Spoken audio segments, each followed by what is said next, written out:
오늘 이사야 8장 1절부터 8절의 말씀을 가지고 천천히 흐르는 실로와 물, 천천히 흐르는 실로와 물이라는 제목으로 함께 은혜를 나누고자 합니다. 우리가 아이들에게 그렇게 많은 타이름과 때로는 큰 소리를 치며 말을 했어도 정작 아이들이 무언가를 선택하는 것을 보면 안타까울 때가 참 많이 있습니다.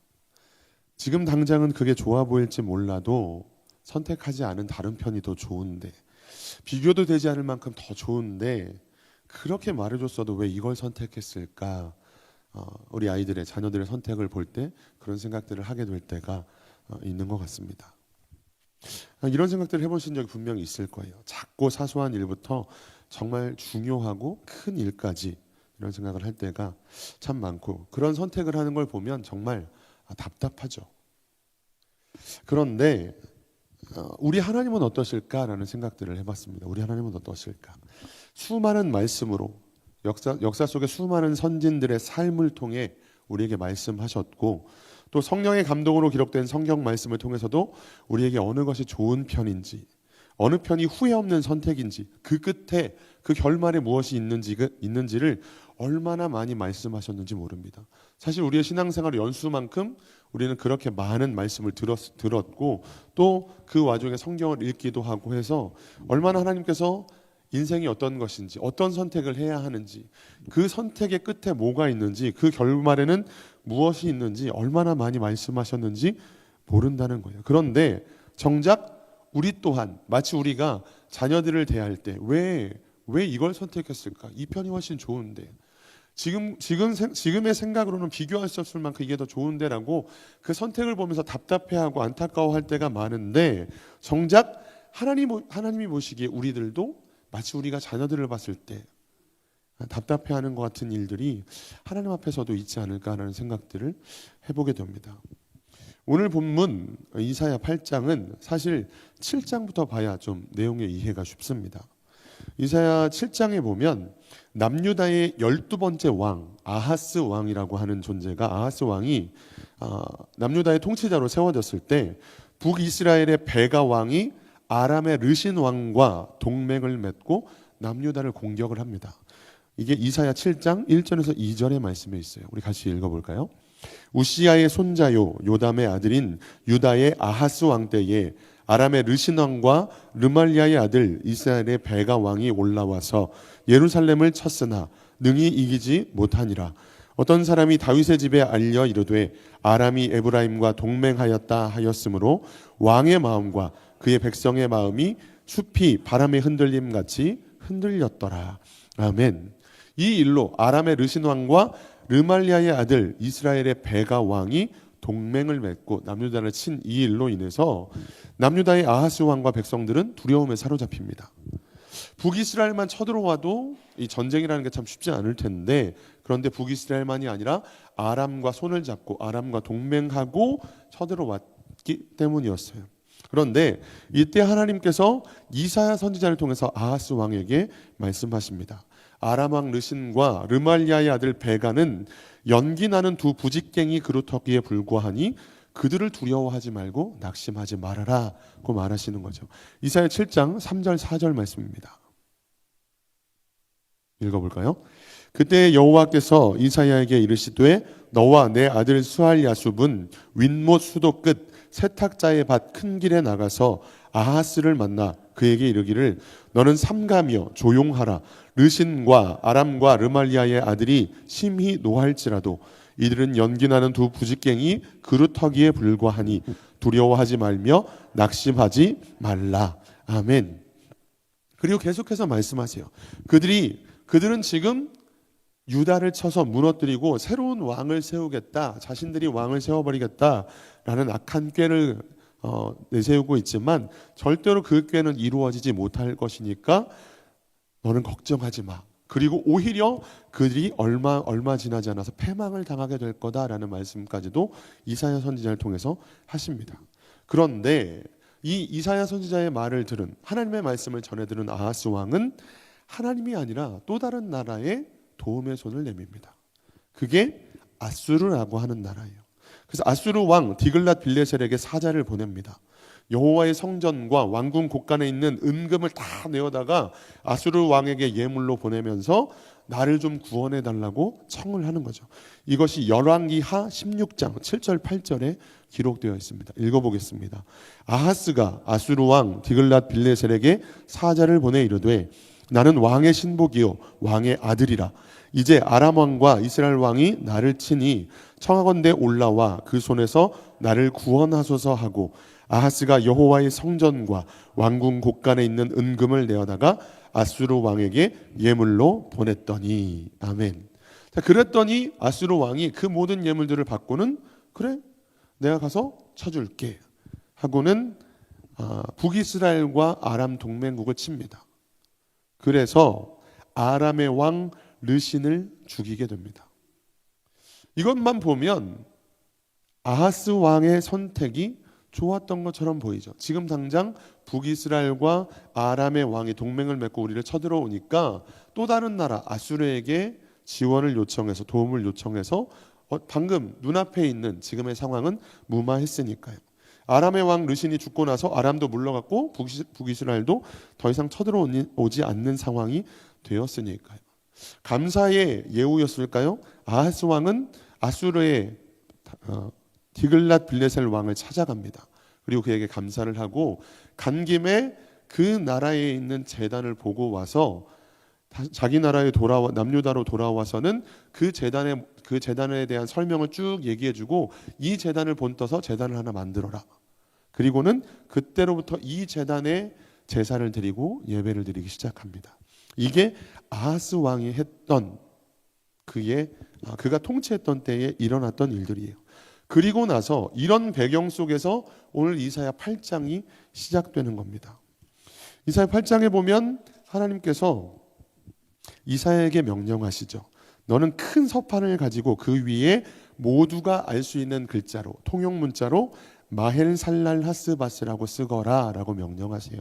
이 마헬살랄 하스바스라는 뜻은 속히 노략당할 것이다 라는 뜻입니다. 속히 뺏기게 될 거다. 금방 얼마 지나지 않아 너희가 갖고 있는 것을 빼앗기게 될 거다라는 의미를 갖고 있습니다. 또 그것으로도 모자라서 너의 아들이 태어나게 될 텐데 그 아들의 이름을 마헬살랄 하스바스라고 명명하라고 명령을 하십니다. 그래서 이사야가 자신의 아들의 이름을 마헬살랄 하스바스라고 써요. 뜻이 뭐라고요? 속히 노략당하게 될 거다. 속히 빼앗기게 될 거다라는 뜻이에요. 그러면서 이 이름의 뜻대로 이 아이가 이 마헬살랄 하스바스라고 하는 아이가 아빠 엄마라고 부르기도 전에 다메섹의 모든 재물과 사마리아의 노략물이 아수르 왕 앞에 옮겨지게 될 거다라는 말씀을 하시는 거예요. 자, 7장에서 우리가 무슨 말씀을 드렸죠? 북이스라엘과 아람 왕이 동맹을 맺고 남유다를 쳐들어왔다. 그래서 아하스 왕을 비롯한 모든 남유다의 백성들이 두려움에 떨고 있었는데 하나님이 이사야 선지자를 통해서 그들이 너를 해하지 못할 거다. 남유다를 빼앗지 못할 거다. 그리고 오히려 얼마 가지 못해 그들은 패망당할 거니까 두려워하지 말아라 라고 말씀하셨죠. 그런데 아하스 왕은 그 이사야를 통해 증거된 하나님의 말씀이 아니라 인간적인 방법을 동원해 아수르라는 나라에 손을 내밀고 조공을 바쳐서 구원받는 지경에 이르렀다라고 하는 거예요. 그런데 그 일에 대해서 하나님께서 지금 말씀하시고 아수르가 그들의 북이스라엘과 아람 왕의 모든 노략물들을 모든 수확물들을 다 아수르가 그것들을 빼앗아 갈 거다, 노략해 갈 거다라고 말씀하시는 거예요. 그런데 그것으로 그치지 않고 그 뒤에 어떤 일들이 일어날 것이냐. 6절부터 보시면 이 백성이 천천히 흐르는 실로와 물을 버리고 르신과 르말리아의 아들을 기뻐하느니라 라고 얘기해요. 아까 르신이 누구였죠? 아람의 왕의 이름이었어요. 그리고 르말리아의 아들은 북이스라엘의 베가 왕입니다. 르말리아의 아들 베가. 그들을 오히려 기뻐했다. 천천히 흐르는 실로와의 물을 버렸다라고 하면서 하나님께서 말씀하세요. 그러나 오히려 그 흉용하고 창일한 큰 하수 곧 아수르 왕과 그의 모든 위력으로 그들을 뒤덮게 될 것이고 그것들을 다 뒤덮은 이후에는 그 물이 유다까지도 흘러 들어와서 유다에 가득하여 목에까지 차게 될 거다라는 말씀을 하시는 거예요. 풀어서 설명을 드리면 네가 아수르의 손을 내밀었지. 아수르가 북이스라엘과 아람을 멸망시킬 거지만 그것으로 그치지 않고 그들에게 있는 모든 것들을 빼앗는 것으로 그치지 않고 유다에까지 흘러들어와서 유다까지라도 그 물이 목에 찰 정도에 이르게 될 거다라는 말씀을 하셨다는 거예요. 그러면서 천천히 흐르는 실로아의 물을 버렸다라고 이야기하시죠.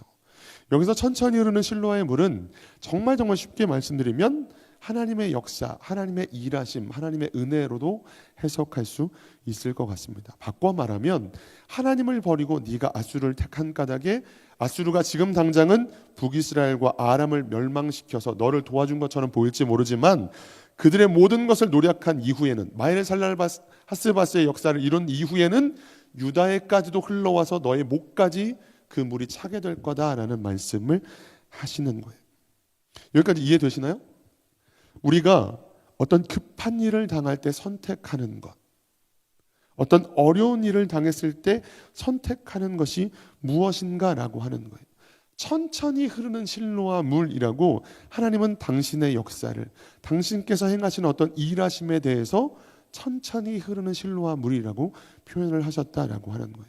그리고 그가 손을 내밀었던, 아하스 왕이 손을 내밀었던 아수르에 대해서는 크고 흉용하고 창이란 큰 하수, 곧 아수르 왕과 그의 모든 위력이라고 표현을 하십니다. 이게 참 우리가 선택하는 것들에 대한 이야기를 하세요. 우리가 보기에는 당장에 좀 더 빨라 보이는 길, 좀 더 효과적으로 보이는 무언가, 지금 당장 내게 도움을 줄 수 있는 사람을 찾는 것들이 보통 우리의 선택지다라고 하는 거예요. 그에 반해 하나님은 당신의 일하심, 당신의 은혜, 당신의 역사에 대해서 뭐라고 표현했다고요? 천천히 흐르는 실로와 물. 이게 뭐냐면 히스기야 때 수도공사를 합니다. 이스라엘은, 특별히 예루살렘은 천혜의 요새와 같은 지형적 어떤 이점을 갖고 있는 도시였어요. 그런데 한 가지 약점이 있었는데 그게 뭐냐면 어떤 둘러싸였을 때 그 적국이 공성을 해오면 공성 자체가 굉장히 힘든 지역인 천혜의 요새로서의 장점은 있지만 그 안에 물이 없다는 문제가 있었습니다. 그래서 오늘날도 마찬가지지만 물이 없으면 사람들이 오래 버틸 수 없잖아요. 세계사에 보면 물로 인해서 전쟁을 이기고 지고 하는 많은 장면들을 우리가 알고 있지 않습니까? 그래서 히스기야가 수도공사를 했는데 어떤 수도공사를 했냐면 이스라엘 밖에 있는 물의 근원지가 있었는데 그 물을 쉽게 말하면 지하수로 공사를 해서 그 예루살렘 안에, 이스라엘 안에 물을 끌어들이는 공사를 해둔 거예요. 그런데 이게 오늘날처럼 어떤 과학기술이나 건설기술이나 이런 게 발달되어 있지 못하다 보니까 그 물이 무슨 펌프로 막 퍼내는 게 아니라 물을 어떻게든 그 성 안까지 끌어오긴 했는데 그게 경사도 되게 완만한 경사였고 펌프같이 이렇게 막 물을 끌어당기는 이런 게 없다 보니까 정말 천천히 흐르는 거예요. 게다가 어떤 역사적인 자료를 살펴봤더니 직선으로 되어 있는 수로가 아니라 곡선으로, 아니면 이렇게 중간이 꺾여 있는 이런 수로였다고 하더라고요. 그러다 보니 그 물이 급하게 막 콸콸콸 쏟아지는 물이 아니라 이게 지금 흐르고 있는 건가? 보면 얼핏 보면 잘 모르겠는데 잘 보면 물이 쫄쫄쫄 흘러오는 것 같은 그런 천천히 흐르는 물이었다라고 하는 거죠. 그리고 이것이 나중에 신약으로 가면 실로암이라고 명명되는 그것입니다. 그 물이 모여서 받아지는 그것이 실로암이 된 거예요. 여기서 실로아가 신약 성경의 실로암이라고 생각하시면 거의 맞습니다.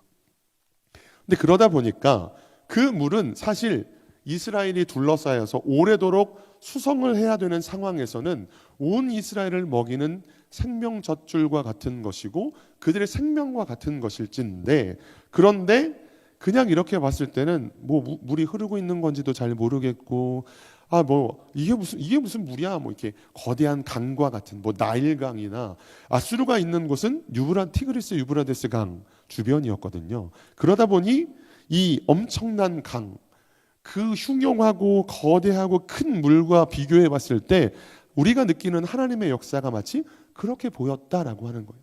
천천히 흐르는 실로암 물.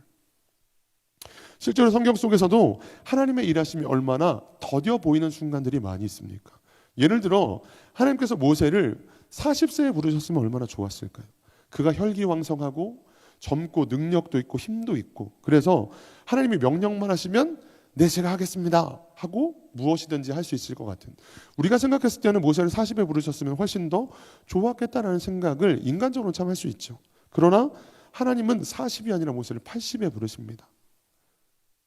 하나님이 직접 현현하셔서 그에게 말씀하시고 그에게 수많은 기적들을 보여주시고 내가 너를 통해 내 백성 이스라엘을 애굽에서부터 건져내겠다라고 거듭거듭 말씀하셔도 저는 못합니다, 저는 못합니다 라고 말할 정도로, 모세는 정말 스스로 보기에도 아무것도 할 수 없을 것 같은 존재였는데, 그때까지 하나님은 도무지 모세의 삶에 나타나지 않으시다가 80이 되어서야 나타나시고 그를 통해 일하시는 장면들을 우리는 봅니다.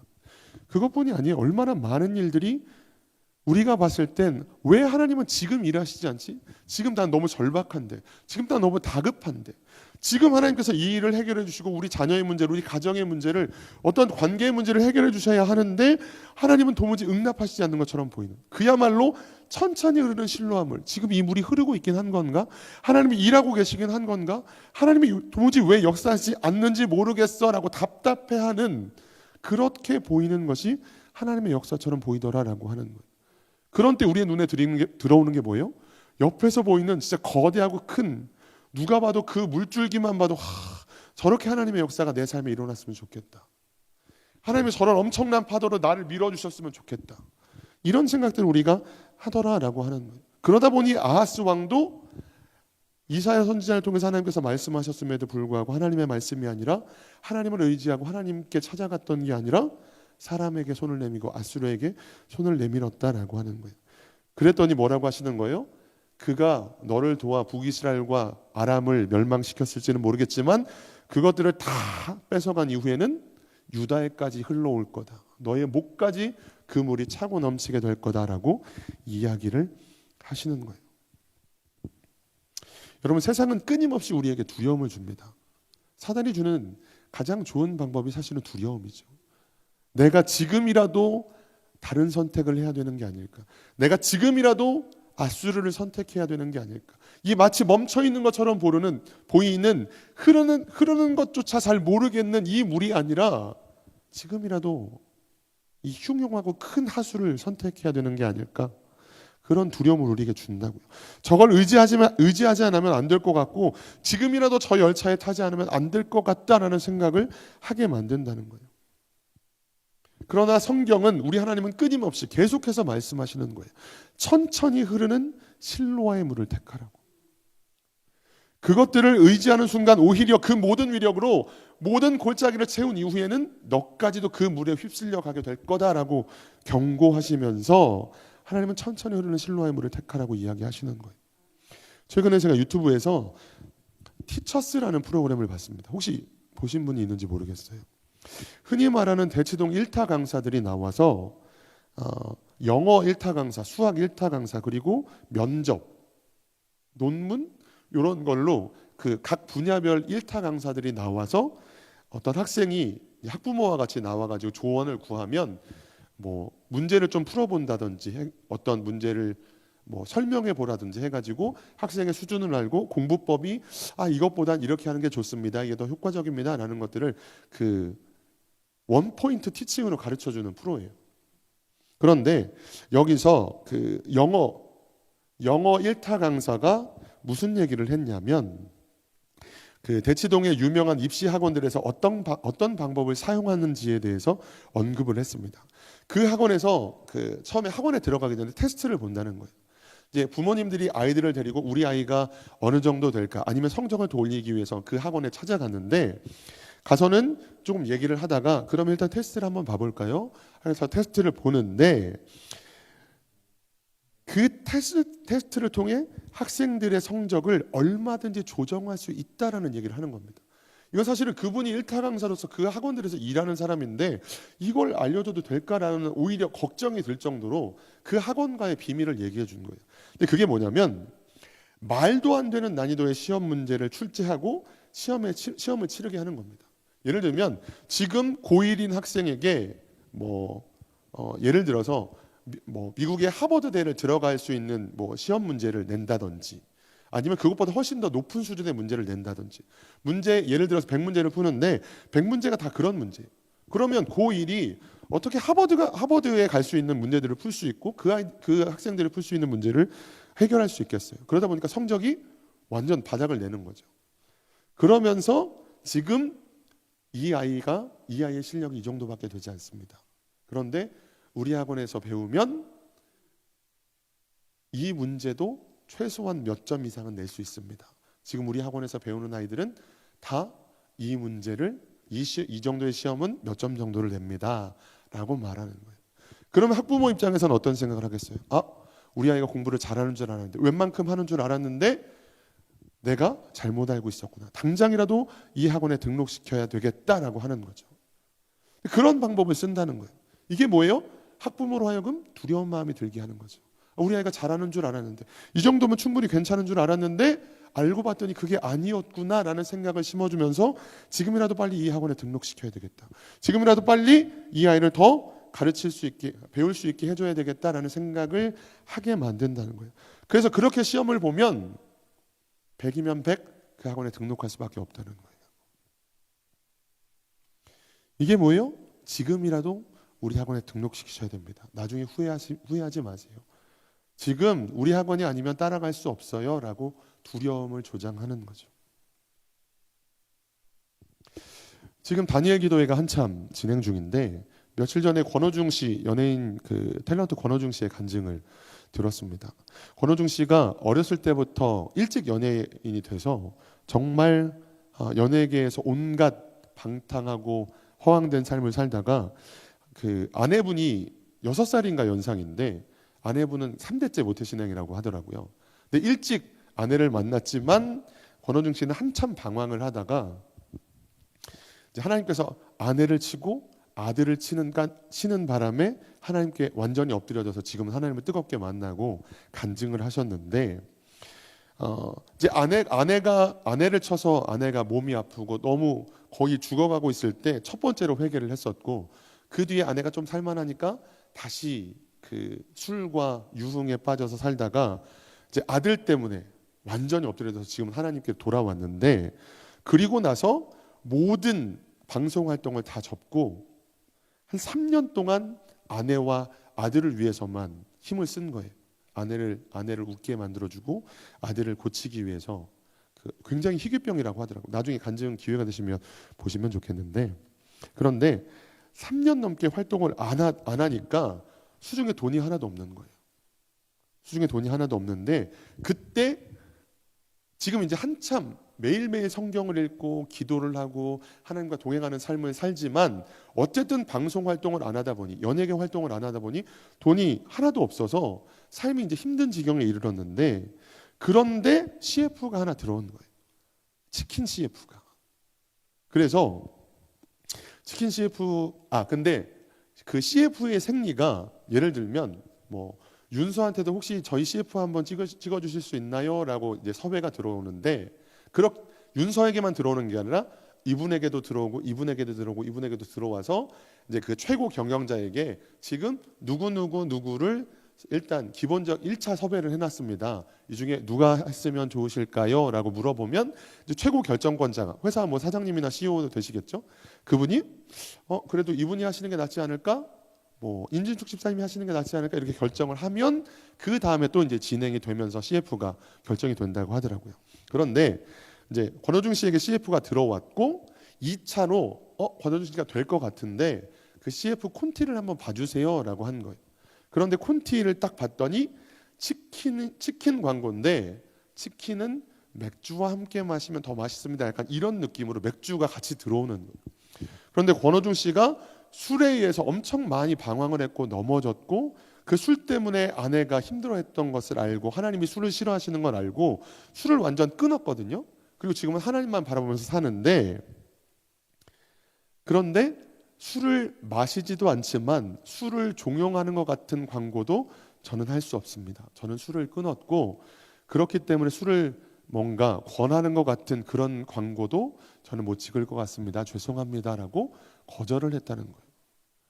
근데 여러분, 지금 이 상황이 하나님을 뜨겁게 만났고 그 하나님과 교제하면서 방송 활동을 다 접었고 3년이라는 시간이 지나서 수중에 돈이 없는데, 이 CF는 권호중 씨 말로는 자기는 10년 동안 CF를 한 번도 찍은 적이 없대요. 그런데 CF가 들어왔어요. 그리고 1차도 아니고 2차로 권호중 씨가 찍게 될 것 같은데 콘티만 한번 봐주시죠 라고 했는데 치킨과 맥주가 같이 있어서 고사를 했다고요. 이거 하나님이 주신 기회라고 생각할 수 있지 않을까요? 아, 하나님이 내가 이렇게 하나님 앞에 열심히 기도하고 하나님의 뜻대로 살려고 몸부림치니까 지난 10년간 한 번도 들어오지 않았던 CF 섭외가 나한테 들어왔구나. 내가 안 마시면 되지 않아? 라고 얘기할 수 있는 거 아니에요? 아, 치킨만 뜯고 뭐 맥주는 들고만 있는다든지 그렇게 할 수 있잖아요. 그런데 저는 맥주를 더 이상 술을 마시지 않기로 했기 때문에 술을 권한 것 같은 광고도 저는 찍을 수 없을 것 같습니다. 죄송합니다라고 거절을 했다는 거예요. 그런데 하나님이 어떻게 일하셨냐? 다시 연락이 왔대요. 맥주를 콜라로 바꾸겠습니다. 그리고 돈도 처음에 제시했던 그 CF 광고비보다 더 많이 주셨다고 하더라고요. 그런데 그걸로 그치지 않고 이게 유튜브에 나가는 3분짜리 CF 영상이었는데, 그런데 이 영상이 너무 잘 찍혀서 반응이 좋으니까 유튜브 영상 광고로만 그치지 않고 우리 30초짜리로 더 다듬어서 TV에도 내보내죠 라고 해서 TV에 내보내게 된 겁니다. 근데 이 TV 광고가 어디에 붙었느냐? 유재석이 출연하는 놀면 뭐하니 중간 광고에 들어간 거예요. 그래서 유재석 씨가 그 광고를 보다가 그렇네, 오중이 형 본 지 오래됐네, 오중이 형 요즘에 어떻게 지내지, 한번 이렇게 초대해 볼까라고 해서 그 놀면 뭐하니 프로까지 나가게 된 거예요. 거기서 잘 보시면 이 다니엘 기도회에 나온 그 권호중 씨의 간증을 듣고 이 놀면 뭐하니 프로를 보시면 그 안에서 이분이 믿음을 고백하는 장면들이 중간중간 나옵니다. 물론 TV 방송의 특성상 그게 휘화화되고 농담처럼 웃음의 요소로 이렇게 바뀌어서 나가기는 하는데, 이미 간증을 본 믿는 사람의 입장에서 보면 저건 저 방송에서도, 일반 방송 매체에서도 믿음을 고백하고 신앙을 고백하고 있구나라는 것들을 보게 되더라고요. 하나님께서 일하시는 것들이 그렇게 되더라라고 하는 거예요. 가장 어리석어 보였다. 아니, 왜 굴러 들어온 복을 차? 안 마시면 되잖아. 들고만 있으면 되잖아. 누군가는 그렇게 말할 수 있잖아요. 그런데 하나님은 마치 테스트하시듯, 아니요, 전 이것도 안 하겠습니다 라고 했더니 오히려 그걸 바꾸시고 콜라로 바꾸시고 돈은 돈대로 더 보태시고, 그걸로 그치지 않고 다시 유재석과 연결해서 또다시 방송 프로그램에까지 진출하게 하시는, 그거 외에도 또 다른 간증들이 참 많이 있더라고요. 와, 이게 그 천천히 흐르는 실로암 물, 누가 봐도 어리석고 누가 봐도 바보 같은 선택이지만, 그러나 그것을 선택했을 때 오히려 하나님의 일하심은 속히 이루어지겠다고 마헬 살라라스바스라는 말씀을 하시며 오늘 우리들에게 다시 한번 이야기하고 계신다라고 하는 거예요. 오늘도 서두에 이런 말씀을 드렸죠. 아이들의 선택을 보면서 그렇게 여러 번 얘기해줬고, 이게 좋은 거야, 이게 더 후회 없는 선택이야, 너 이렇게 가면 후회하지 않을 거야 라고 말해줘도 결국 자기 생각에 더 좋아 보이는 것, 자기 생각에 더 옳아 보이는 걸 선택하는 자녀들을 보면서 아쉬워하고 안타까워하는 우리들이, 정작 하나님께서 끊임없이 우리들에게 말씀하시고 설명해 주시고, 너 이사야의 삶을 보니, 아하스 왕의 삶을 보니, 그가 이렇게 선택한 것, 그 거대하고 흉용한 큰 하수를 선택한 게 당장은 좋아 보였지만 결국 그것으로 멸망당하게 될 거야 라고 하는 장면들을 보여주면서 오늘 하나님은 우리들에게 다시 한번 말씀하고 계시다라고 하는 거예요. 벌써 11월도 20일이 됐습니다. 이제 다음 달이면 12월이 되고 그 다음이면 새로운 한 해가 또 되겠죠. 어쩌면 올 한 해 1년 동안 기도한 기도의 제목들도 있을 거고 그 이상이 된 기도의 제목들도 있을 겁니다. 하나님, 이거 기도하는 게 맞나요? 도무지 지금 하나님 일하고 계신 거 맞나요? 이 물이 흐르고 있는지 저는 잘 모르겠어요. 멈춰 있는 것처럼 보여요. 그 천천히 흐르는 실로아의 물. 그렇지만 하나님의 역사는 단번에 이루어지더라라고 하는 거예요. 기다림의 시간은 참 길지만 단번에 이루어지더라. 아마 이것에서 적용되지 않는 사람들은 누구도 없을 거예요. 자녀의 문제로 고민하고 있는 사람들에게도 마찬가지일 거고, 진로나 미래에 대한 고민도 마찬가지일 거고, 누구도 아마 이 고민에서 자유로울 수 있는 사람은 없을 겁니다. 하나님은 과연 일하고 계시긴 한 걸까? 내 기도를 듣고 계시긴 한 걸까? 하나님은 내 삶에 지금 정말 좋은 것으로 선한 것으로 베풀고 계신 것이 맞나라는 생각을 우리는 참 자주 하게 되는 것 같아요. 그러나 분명 하나님은 일하신다라고 말씀하세요. 그리고 말씀하셨던 대로 북이스라엘도 멸망을 당하고 아람도 아수르에 의해서 멸망을 당합니다. 그러나 이 아하스의 왕 히스기야 때 다시 한번 목에까지 물이 차오르긴 하지만 넘쳐서 죽지는 않거든요. 다시 하나님께서 히스기야를 통해 그의 부르짖음을 통해 그가 천천히 흐르는 실로아의 물을 택했을 때 하나님은 남유다를 다시 한번 건지십니다. 그리고 또다시 그 나라를 이어가게 하시죠. 말씀을 마치겠습니다. 여러분, 누가 봐도 그 다이나믹하게 움직이는 눈에 보이는 무언가를 따라갈 수밖에 없는 게 우리들의 모습인 것 같아요. 하지만 성경은 우리 하나님은 계속해서 말씀하십니다. 이사야를 통해 아하스에게 말씀하셨듯 이사야를 통해 우리에게 말씀하시고 또 계속해서 우리들에게 지금 특세가 한참인데 하나님께서는 은혜의 한 말씀을 계속해서 주십니다. 말씀 한마디면 충분합니다. 하나님 그 은혜, 하나님의 은혜만 있으면 충분합니다. 내 때와 내 생각과 달라도 하나님의 편을 택하겠으니 가장 좋은 때에 가장 좋은 방법으로 내게 역사해 주세요라고 기도할 때 하나님은 그 간절한 기도를 들으시고 우리의 삶 가운데 역사하실 줄 믿습니다. 천천히 흐르는 실로아 물,